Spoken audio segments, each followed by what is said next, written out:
Olá pessoal, aqui é a Márcia Juliana do canal Rosa do Saara e eu estou aqui para mais uma leitura de registros akáshicos. Eu vou trazer para vocês aqui uma narrativa e vou intercalando com explicações e algumas ideias, né, que podem surgir a partir da análise dessa leitura aqui. Essa leitura, então, ela aconteceu no ano de 2022, o ano que eu participava da formação de registros akáshicos. A gente teve várias experiências, né, de trocar práticas, e numa dessas práticas, então, eu conheci a história da Sheila, certo? E então minha proposta é, eu vou ler o texto, né, vou intercalando com algumas explicações e deixo aí no ar, né, alguns símbolos para serem pensados em termos de análise, né, desse conteúdo do campo akáshico, da biblioteca akáshica, enfim. A história começa assim. Vejam só quem está aí. A lutadora dos opressores e oprimidos. Olha só como ela está agora. E aí eu vejo a Sheila presa e sentada no chão em uma cela. Uma luz entra pela janela e a ilumina. Ela está levemente assustada. Ela está de bermuda, de andar em casa.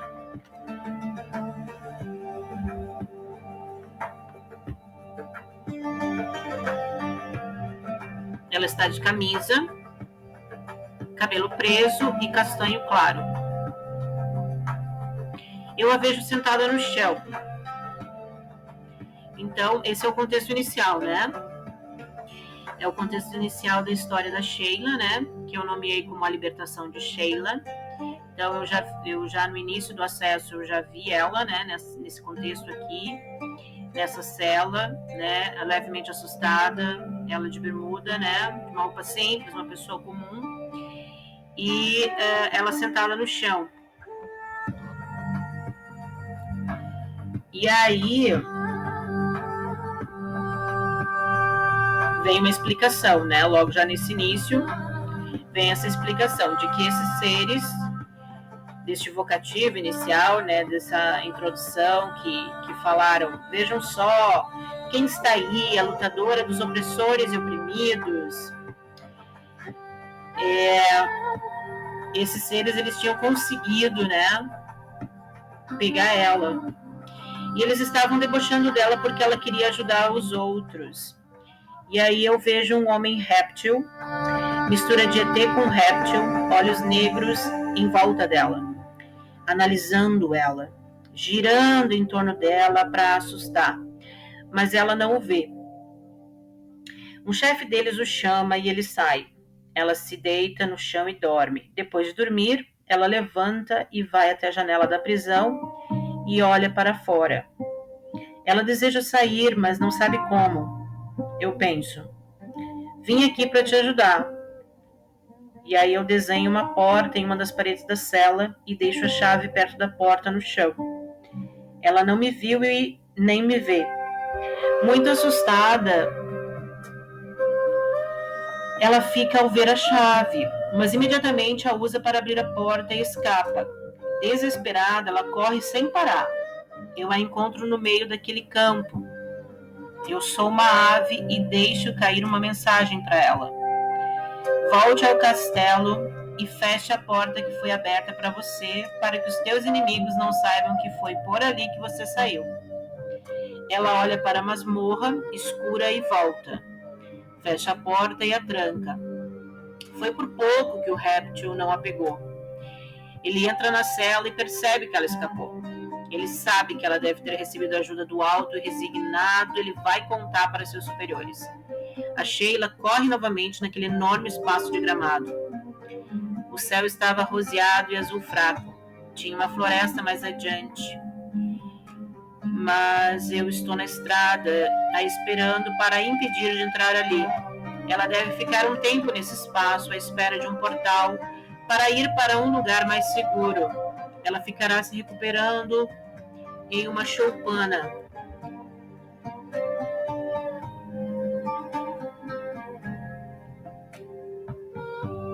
Essa choupana estará próxima à entrada da floresta. E lá ela poderá descansar um pouco fora do alcance dos répteis. E aí a história acaba, né? Esse foi meu acesso naquela data. E aí quem assinou dessa vez foi Abençoado Seja Lá, na recuperação dos seus, com amor, Laranja Mecânica. Então, aí vamos voltar aqui ao início, né? Da minha capa de introdução da mensagem, né? Então, por que esses aliens aí, né? Que eu selecionei essa imagem da rede de internet? Porque elas são representativas, né? Mais próximo, enfim, desses seres que eu vi na época, né? Ou seja, eram seres répteis e eles tinham olhos negros. Aqui a gente vê uma imagem, né, de um alien, né, com esses olhos negros. E no meu caso eu vi o réptil com olhos negros. Mas eu não conseguia achar uma imagem bem idêntica, então eu misturei meio as coisas. E como a gente sabe que quando o nosso imaginário, o nosso inconsciente traz essas imagens, né, de alienígenas, de répteis, isso simboliza alguma coisa, isso quer dizer alguma coisa, né? E isso é muito... a gente tem uma riqueza de narrativas e de experiências a partir, né, do contato com esses seres nessas outras dimensões, né? Seriam projeções, seriam reais, seriam, enfim, apenas seres criados por nós mesmos, através, né, das nossas experiências e crenças, não sei. Mas no nosso imaginário existem alienígenas e existem répteis, né, ou reptilianos. E dentro do conteúdo simbólico, arquetípico, do imaginário, da espiritualidade, a gente tem esses personagens muito fortes. E aí, então, eu trouxe, né, essa representação justamente para marcar que essa história ela seria impactante, ou seja, estaríamos lidando com seres inimigos, né, opositores aqui. E aí, por isso que nós teríamos, então, analisando a narrativa, nós poderíamos perceber que é um processo de libertação que aconteceu aqui, né? E naquele acesso, então eu mais as minhas colegas estávamos conectadas a essa personagem, essa pessoa que é a Sheila, né? E todas nós ali naquele momento conseguimos acessar partes da história das narrativas internas, né? Do campo acástico, da biblioteca acástica dessa colega, e essa narrativa foi a que eu acessei, né? Então, a Sheila aqui, ela está, então, passando por um momento difícil e de prisão. Quem não, né? É um aprisionamento da alma, é um aprisionamento de uma parte da alma dela, não sabemos. Mas existe, né, em relação a essa alma, a essa informação, esse conteúdo dentro do inconsciente dela, desse inconsciente conectado a esse campo de informações, né, o campo acástico, isso está, então, sendo representado por esse aprisionamento, por esses ETs, esses répteis, né, que estão ali em torno dela, estão girando em torno dela e estão a perturbando, né? Aí, com a minha interferência, nesse caso aqui, né, da narrativa, eu acabo, né, com uma representação inicialmente anônima e ela não me vê, né? Num outro momento, eu apareço como uma ave. A ave também pode ser uma representação, né, de algum processo mental, alguma entidade mental, que vai lá e insere uma mensagem, que eu achei bem interessante, né? Que eu era uma ave e deixava cair uma mensagem para ela voltar ao castelo e fechar a porta que foi aberta, para que os inimigos não soubessem, né, ou não saíssem por aquela porta também para vir atrás dela.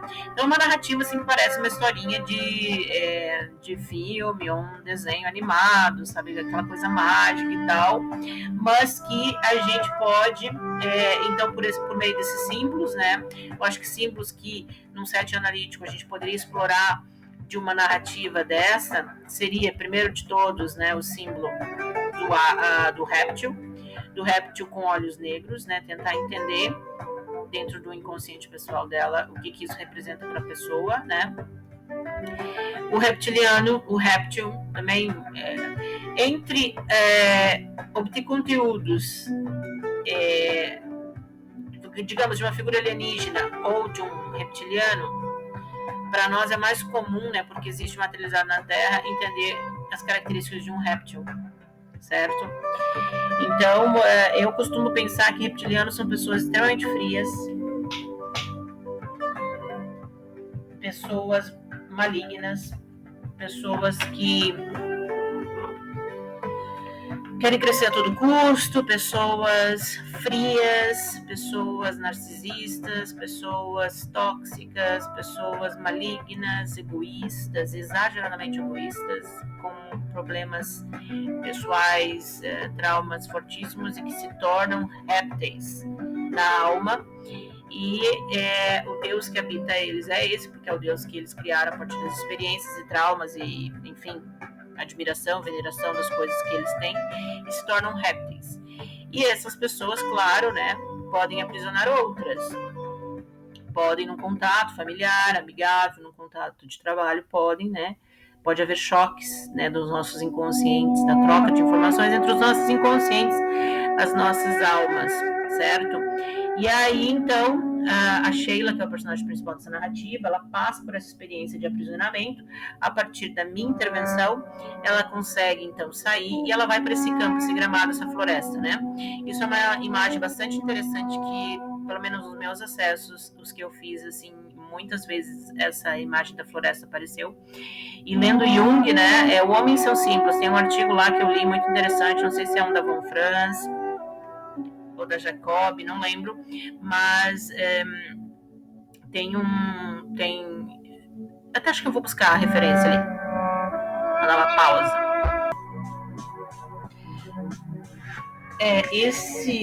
Voltando aqui, pessoal, então, esse artigo maravilhoso que eu li, ele traz, e é da Yolande Jacob, isso, é da Yolande, deixa eu mencionar aqui, vamos ver, ele é intitulado Símbolos em uma Análise Individual, da Yolande Jacob. Ele é maravilhoso, esse artigo, é muito show de bola mesmo, mas eu acho que eu li em outro lugar também, mas aqui diz, que o bosque é símbolo de uma área inconsciente, um lugar escuro onde vivem os animais, né? Porque os animais aqui ela vai trazer, né? Tenta trazer uma possível significação de alguns animais que podem aparecer nos sonhos, né? E o que representaria no inconsciente. E eu também associo isso na questão das leituras de registros, né? Porque é tudo conteúdo que vem desse mundo metafísico.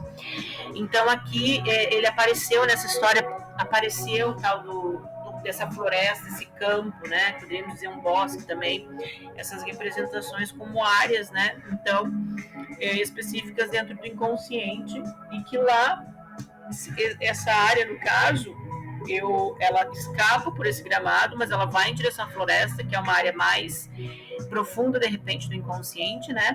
E que aí eu a impeço, né? Naquele momento eu a impeço ela de chegar lá, e ela acaba ficando nesse gramado, e aí, né, é orientada a ficar na tal da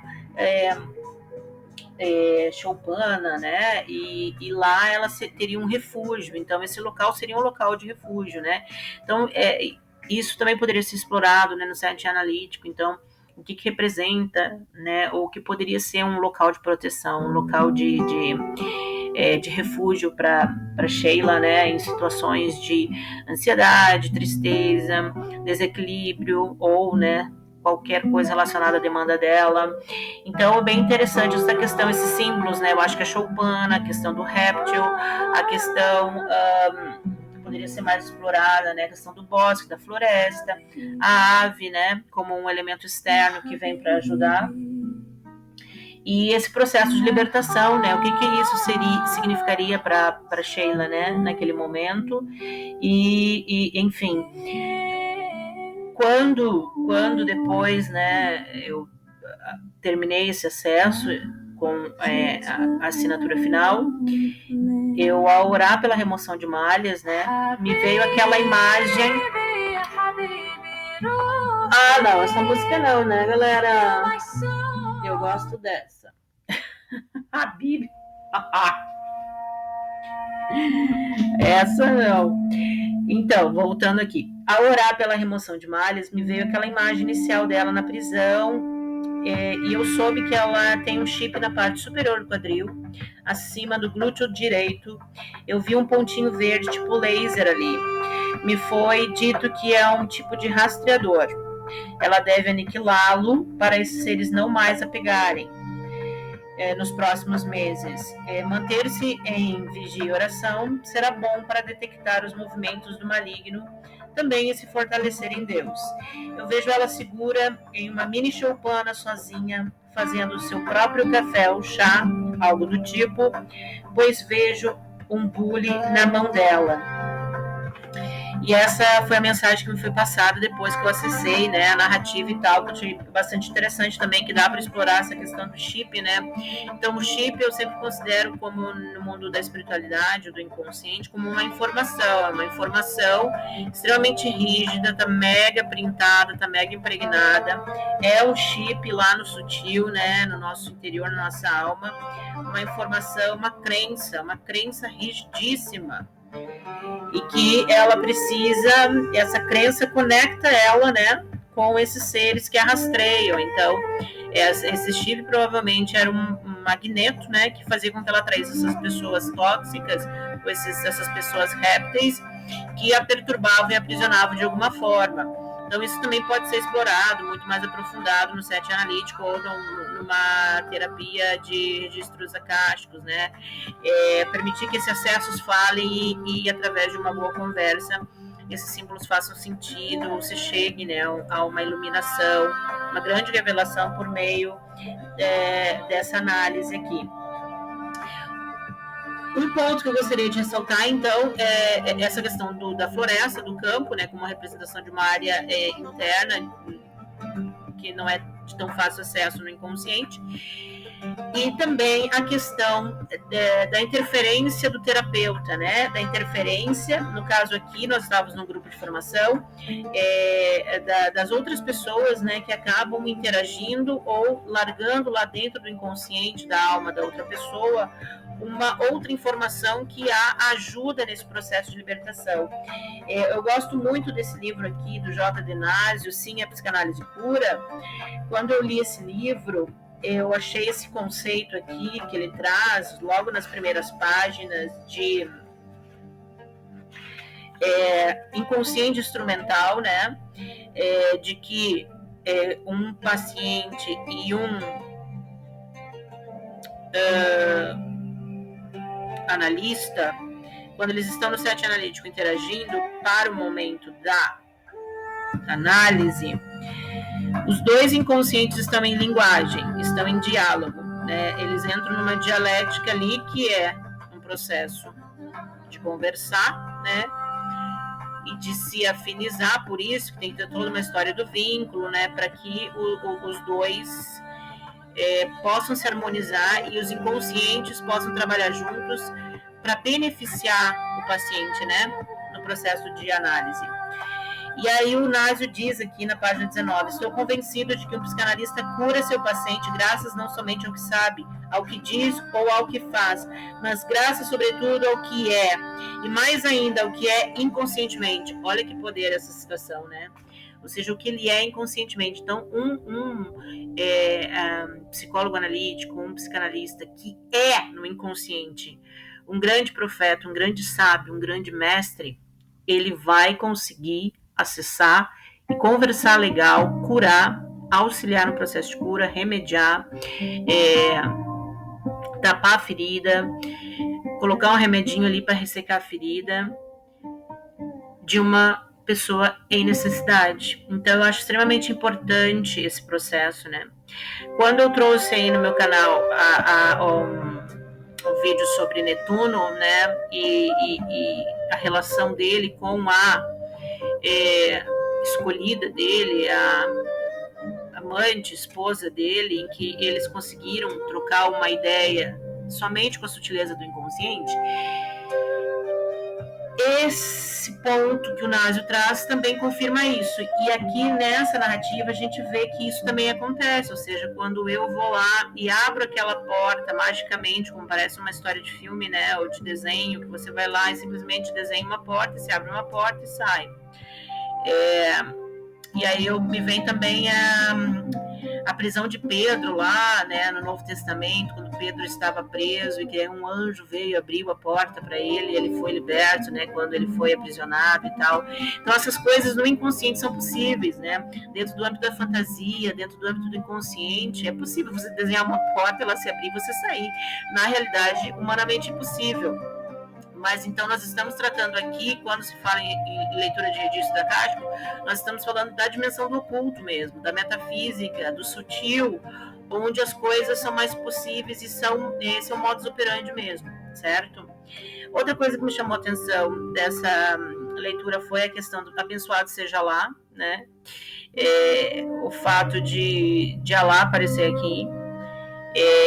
Alguma coisa poderia ser explorada na leitura da Sheila, né, no sentido de ancestralidade, de ver como isso conversa com ela.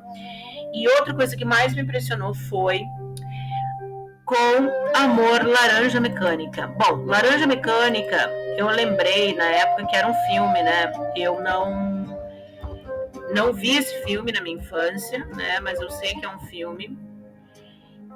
Esse símbolo aqui que aparece, ele é mega importante para finalizar.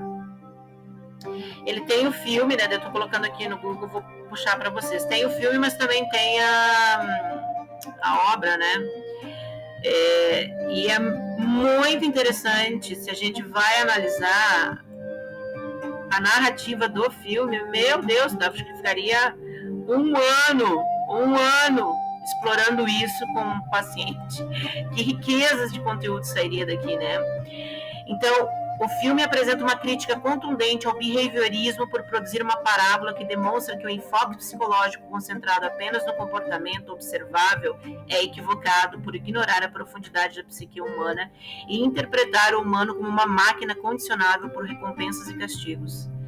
Cara, fantástico. É fantástico. Imagina numa mísera assinatura de uma leitura de registro akáshico me surge um símbolo enorme como esse. E tudo a ver com psicologia, né? Eu queria o texto da Wikipedia para mostrar para vocês o que a Wikipedia traz sobre a Laranja Mecânica, o filme. Juro para vocês, nunca vi esse filme, mas agora até me interessei, mas eu sabia que era um filme. Eu nunca vi esse filme na infância, foi lá da infância que eu lembro ter ouvido falar alguma coisa desse sentido. Olha só que legal. Laranja Mecânica é um filme de ficção científica distópico britânico-americano de 1971, adaptado, produzido e dirigido por blá blá blá. Emprega imagens violentas e perturbadoras para comentar sobre a psiquiatria, delinquência juvenil, gangues de jovens e outros assuntos sociais, políticos e econômicos em uma distópica Grã-Bretanha próxima ao futuro. Olha só que legal. De repente, né, essa Sheila aqui, ela viu esse filme e chipou alguma coisa lá no inconsciente dela que está atraindo coisas, é uma informação. Esse filme, toda a narrativa é uma informação, está dentro do inconsciente reprimido na memória dessa Sheila, entendeu? Ou também ela pode ter tido observado, morado num local perigoso, ela teve casos, de repente, na vida dela de delinquência, rebeldia, ou alguma experiência nesse sentido. Olha que rico que seria explorar isso, né? Conversar, ou nada de ver com isso, né? Alex, o personagem principal, é um carismático sociopata cujos interesses incluem música clássica, especialmente Beethoven, cometer estupro e o que é chamado de ultraviolência. Ele lidera uma pequena gangue de arruaceiros, Pete, George e Dim, a quem ele chama de seus drugs, da palavra russa amigo, camarada. O filme narra a horrível série de crimes de sua gangue, sua captura e a tentativa de reabilitação através da experimental técnica de condicionamento psicológico promovida pelo ministro do interior. Ai, gente, isso aqui vai longe, gente. Explorar isso aqui é muito profundo. Alex narra a maioria do filme em Nadsat, uma fraturada gíria adolescente composta de gírias rimadas eslavas, especialmente russo, inglês e cockney. Aí vai falar sobre a trilha sonora, vai falar sobre em 2020, né? O enredo aqui, ó, traz o Wikipedia mais umas informações e eu achei fantástico isso aqui quando eu li, né? Quando eu fui buscar essa informação para trazer para vocês aqui esse símbolo um pouquinho mais diluído. Se você ler aqui, tinha uma parte aqui bem ideológica, né? Eu também não sei, de repente essa pessoa também possa pertencer a um grupo ideológico muito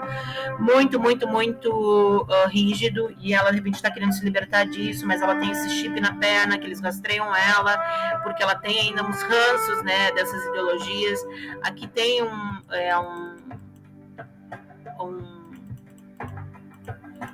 uma informação que eu achei aqui, ó. Então isso aqui é riquíssimo, sabe? Deixa eu ver se eu acho aqui, não quero ficar muito tempo aqui. Em uma Grã-Bretanha futurista, Alex é o líder de uma gangue de drugs. Uma noite, após ficarem intoxicados com leite carregado de drogas, eles se engajam em uma noite de ultraviolência, a qual inclui uma luta com uma gangue rival. Eles dirigem para a casa de campo do escritor F. Alexander e batem nele até o ponto de prejudicar ele pela vida. Alex então estupra a esposa de Alexander enquanto cantando Singing in the Rain. No próximo dia, então, foge da escola. Alex é abordado pelo seu oficial de provação, quem está ciente das atividades de Alex e adverte ele.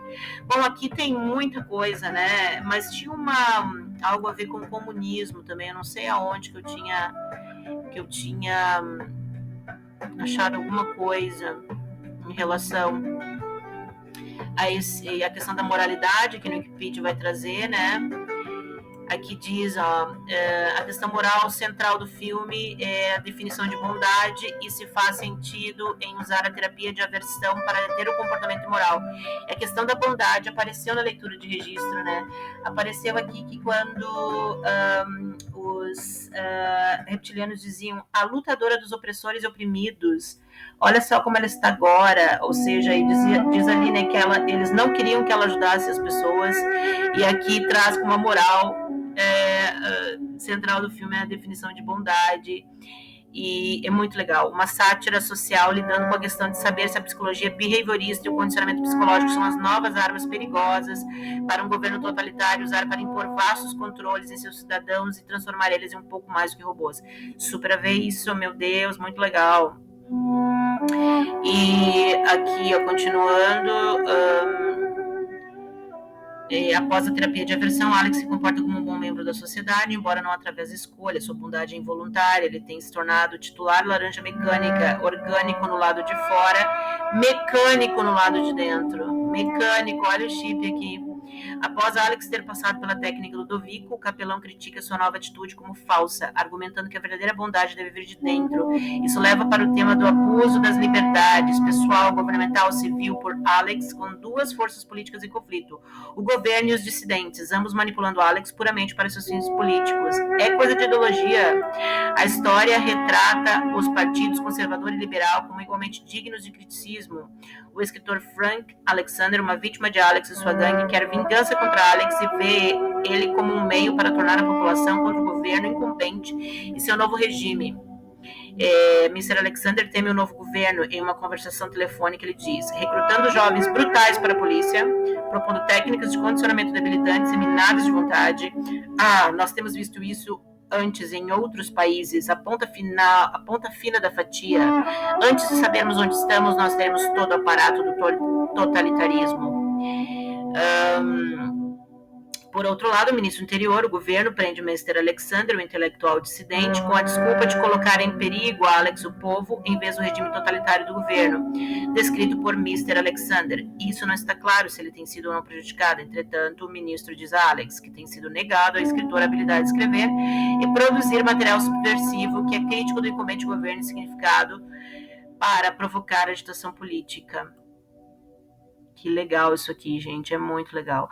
Aí aqui no Wikipedia tem umas questões de psicologia, né, na questão da sociedade, que o Wikipedia traz relacionada ao filme. É aqui que eu acho que eu vi alguma questão da comunismo aqui. A sociedade representada no filme foi percebida por alguns como comunista. Como Michel Ciment apontou fora em uma entrevista com Kubrick, devido para seus ligeiros laços com a cultura russa. A gíria adolescente tem uma forte influência russa, como no romance. Muito legal. Então aqui tem coisa, aqui tem rolo.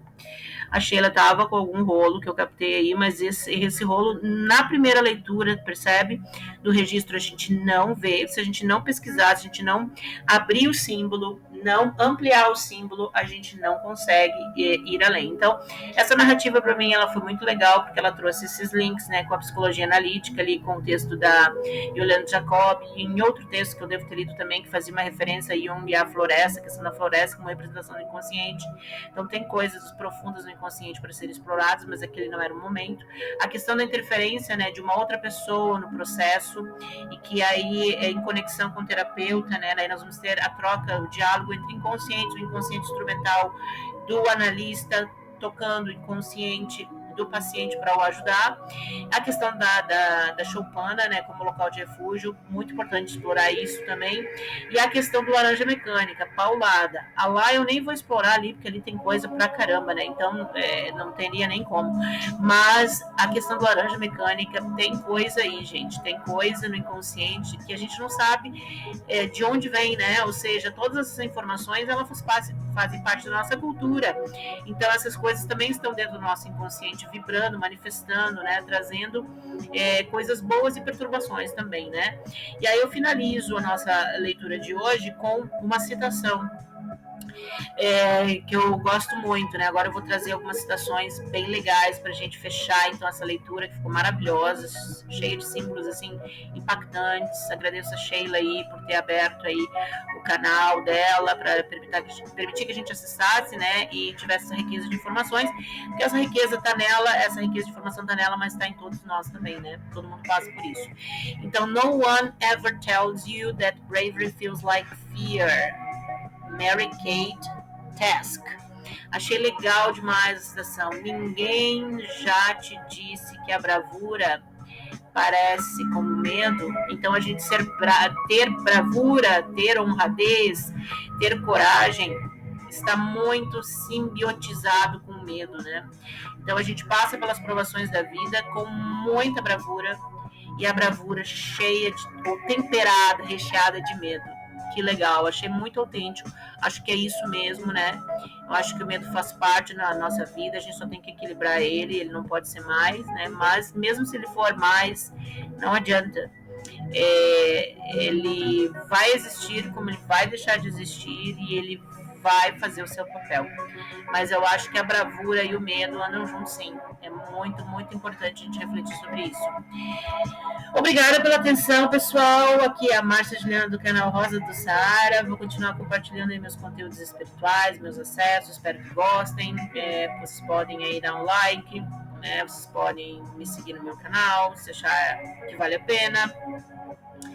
Querem comentar, fazer uma crítica, trocar uma ideia, algo construtivo, sem ofensas, respeitando a gente aí. Os comentários são possíveis também, tá bom? Abraço a todos, sigamos firme, fui!